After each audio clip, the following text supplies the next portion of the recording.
গণতন্ত্রের মানুষের অধিকার, ভোটের অধিকার সবকিছুকে টুটি চেপে ধরা হলো।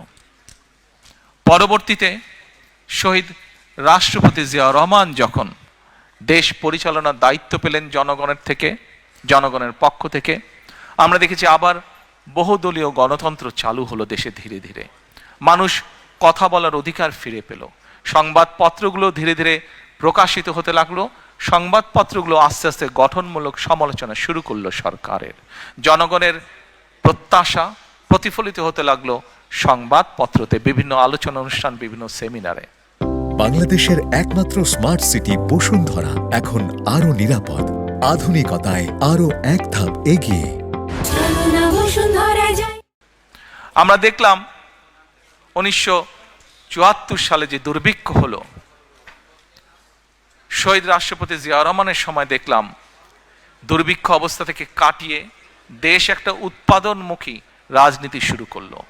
এখানে অনেক সিনিয়র মানুষ আছেন, অনেকেই হয়তো কম বেশি বই পড়ে জেনেছেন, বিভিন্ন ডকুমেন্ট থেকে জেনেছেন।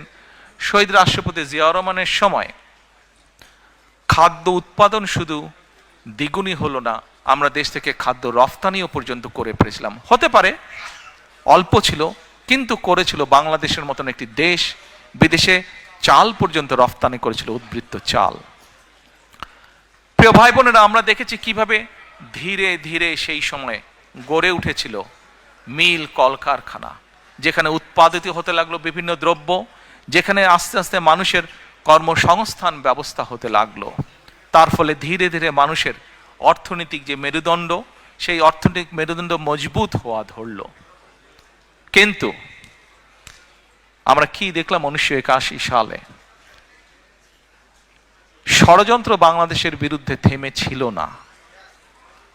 শহীদ রাষ্ট্রপতি জিয়াউর রহমানকে হত্যা করা হলো।